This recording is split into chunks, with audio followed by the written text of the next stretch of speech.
Hello guys! Today, ang ituturo ko sa inyo is all about the volume of pyramids with irregular polygons as the base. Okay, let's start. The volume of a pyramid with an irregular polygon base can also be solved using the formula V, or the volume, is equals to 1/3 area of the base times height. Wherein itong B natin, ito, area of the base yan. Hindi lang siya yung basta yung base. Okay? Area siya. And then, syempre, yung H, as usual, siya yung height natin. Okay? So, let's try some examples para mas ma-apply natin tong formula na binabanggit natin dito sa ating lesson for today. So, for our example number 1, find the volume of the trapezoidal pyramid. So, binigay dito, sa baba ng ating figure on the right, yung ang formula natin for the area of the trapezoid, which is base 1 plus base 2 divided by 2 times height. So, if we have the formula for the volume, 1/3 area of the base times the height, so, kailangan muna natin isolve yung area ng base bago tayo mag-substitute dito sa ating volume. Dahil wala pa tayong area ng base. Pero meron tayo ng dimension ng base natin, which is yung dimension ng ating trapezoid. So, we use the formula. So, area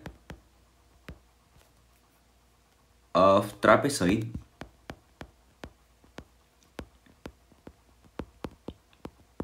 is equals to base 1 plus base 2 over 2 times height. So, we substitute.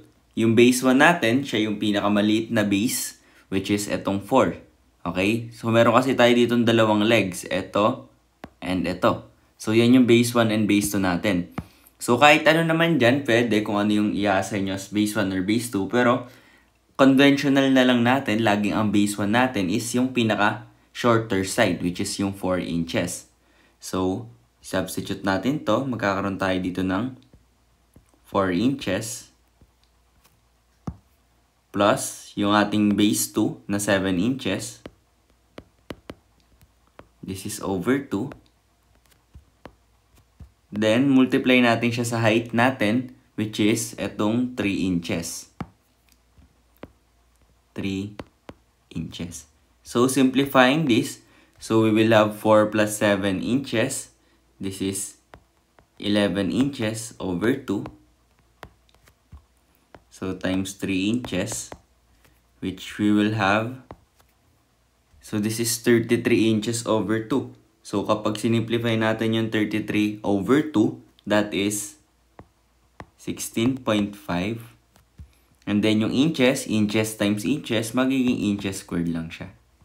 So, this is our area for the base. Okay? So, let's burahin lang natin tong yung solution natin. Then, i-retain natin tong area ng base natin. Okay? So, right here, area of base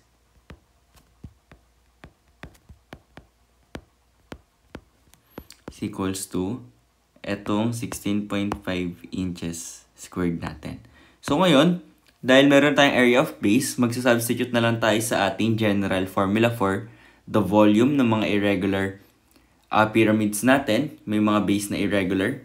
Okay, so, substitute tayo. So, V is equals to 1/3. And then yung B, area of the base, which is 16.5 inches square. Multiply by the height. So, ito yung height ng ating trapezoidal pyramid. Given din siya. So, insert lang natin siya dito. 15 inches. Ayan. So, upon substituting this, para mas madali, you can use your calculator to solve this. Or pwede rin namang imano-mano nyo. Pero if allowed kayo, usually sa mga ganito, allowed naman kayong gumamit. Pero kung hindi, pwedeng manual. Pero kung allowed kayo, you can use your calculator and then plug in this value. And then you'll get an answer. Pero imano-mano na lang din natin dito. So, mas madali. Since yung 16.5, may decimal siya, so mahirap siya i-divide sa 3. So, pwede nating unahing i-divide tong 15 kasi ang 15 times 1/3, which is equals to 15 over 3. So, that is just 5. So, mas madali siya. So this is equal to 16.5 inches square multiply by 5 inches na lang to. Dahil na-divide na natin yung 1/3. Okay? So, kapag minultiply nyo to, this will give us 16.5 times 5 is 82.5.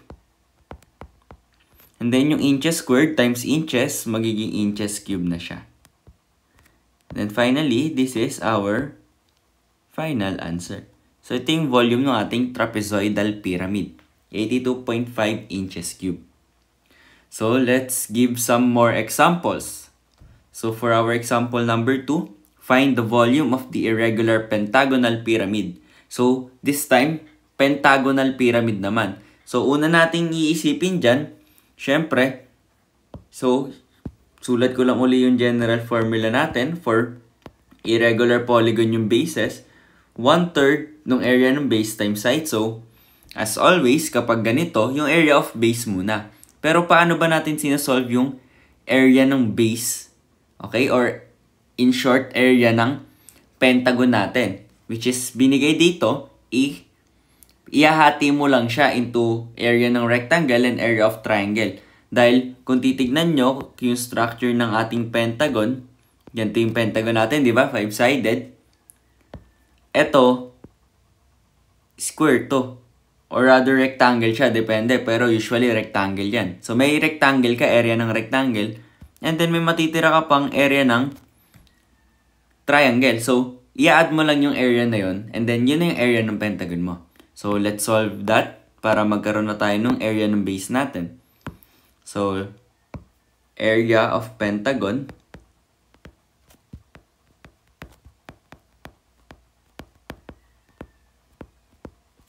is equals to, so area of rectangle, yung rectangle natin is ito.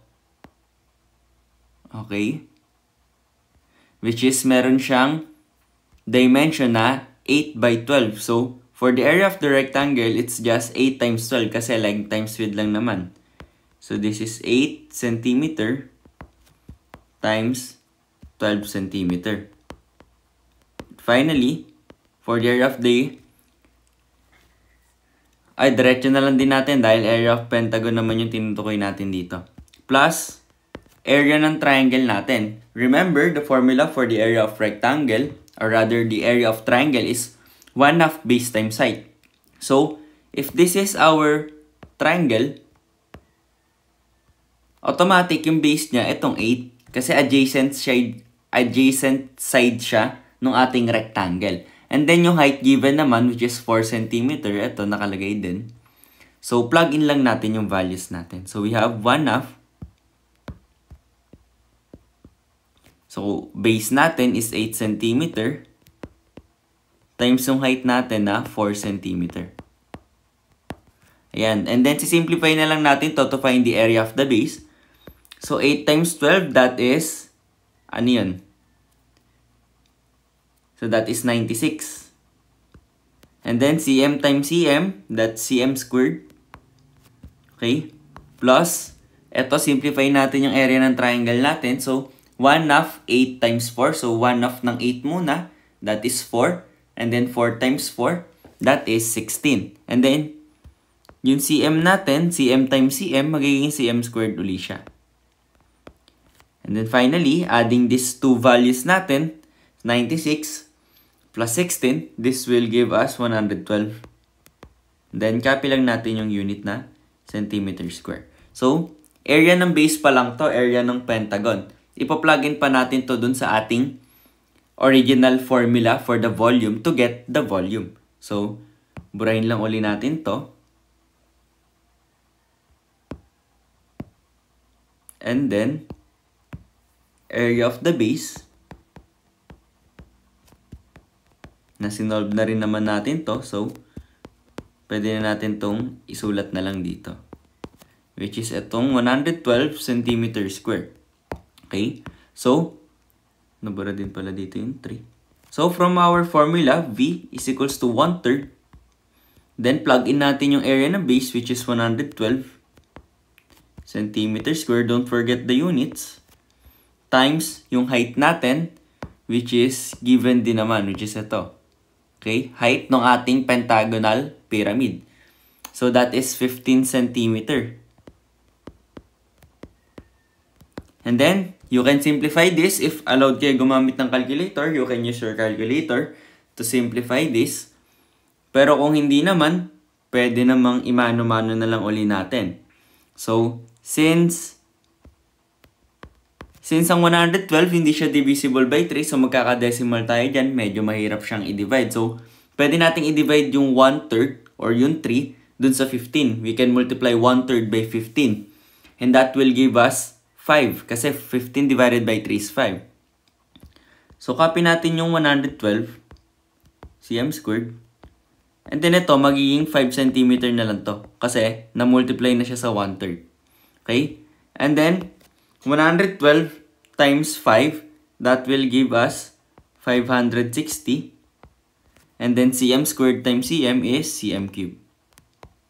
So, ito na yung ating volume for the irregular pentagonal pyramid natin. Okay? So, let's have another example. So, example number 3. The base of a pyramid is a right triangle with legs measuring 15 inches and 17 inches. Find the volume of the triangular pyramid whose height of the pyramid is 19 inches. So, pag ganito, so, unlike yung ating first two example, meron tayong given diagram. So, kapag ganito, pwedeng gumawa kayo ng diagram para mas maintindihan nyo, pero pwedeng hindi na. Kasi, we can find the volume naman nito using yung mga numbers lang na nakalagay dito or yung mga given lang natin. As long as, alam natin paano siya i-identify. Okay? So, first, let's identify yung given natin.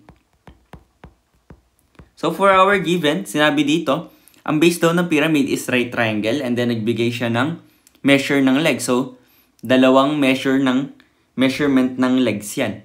Okay? So, by that, kung meron tayo dalawang measure na yan, so yan na yung dimension ng triangle natin. Isa dyan yung base, isa dyan yung height ng triangle natin. So, any of the two, pwede naman dahil sa formula ng area ng triangle naman natin, hindi naman siya magbabago. Okay? So, for the base ng ating triangle, so this is, lagay na lang natin 15 inches. Any of the two, 15 or 17. And then for the height of the triangle, so this is 17 inches. And then, find the volume of the triangular pyramid whose height of the pyramid is 19 inches. So, may binigay uli ng 19 inches. Pero this time, height naman to. So, this is height ng ating triangular pyramid. Okay? Yung pyramid na to mismo. So, lalagay lang natin siya as H na lang para hindi tayo malito. Okay? So, this is H na lang, which is 19 inches. So, if we have the formula, V is equals to 1/3 area of the base times the height. So, let's find muna uli yung area ng ating base. So, area of base, which is equals to, since this is a right triangle, sinabi dito, so, the area for the triangle is 1/2 base times height. Okay? So, yung B natin is small na lang natin para hindi kayo malito. Then, substitute natin yung values natin. This is the base. This is the height. So, we will have 1/2 multiply by the base na 15 inches. And then, yung ating height na 17 inches.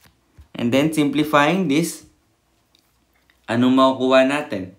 So, pwede nating i-multiply na yung 15 times 17 bago i-multiply sa 1/2. So, 15 times 17 is equals to 255. So, this is 1/2. Then, 255. And then, yung inches times inches is inches squared. And then, simplifying this, 255 times 1/2, that will give us 127.5. And then copy the units. Inches squared. So this is just the area ng base natin, okay? Wala pa yung pinaka-original ano natin. So, burahin uli natin to. And then, copy lang natin tong na-compute natin.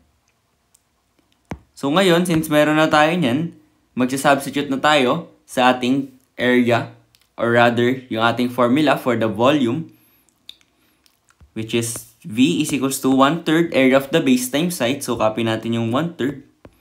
And then, for the area of the base, yung na-compute natin, 127.5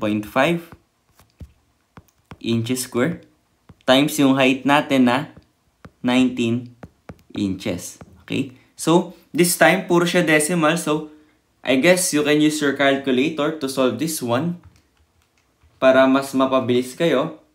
If allowed, pero I think allowed naman pag mga ganitong given na kasi malaki na siya. Okay? So, simplifying this, the volume for the triangular pyramid is 807.5. And then yung unit natin, inches squared times inches, that will give us inches cubed. So, this is our final answer. Okay? So, for our example number 4, kindly comment down your answers sa ating chat box and let's see if naintindihan nyo na yung ating lesson for today. If medyo nalilito pa, pwede nyo balikan yung ating tatlong example on how we solve yung ating mga given. Okay? Yung ating mga examples na may iba't ibang base yun. Okay? So, yun. Isa pa yun. Tandaan nyo kung paano natin sinasolve yun. Yung B, hindi lang siya basta base, okay? Area siya ng base natin. And mahalaga rin na meron kayong idea sa mga areas ng iba't ibang polygon natin, okay? Just like yung triangle, yung rectangle, yung square, okay? Yung mga pentagon, dapat alam nyo yung mga formula nila to find yung area, okay? So, that's it for our video for today. I hope may natutunan kayo and maraming salamat sa panonood.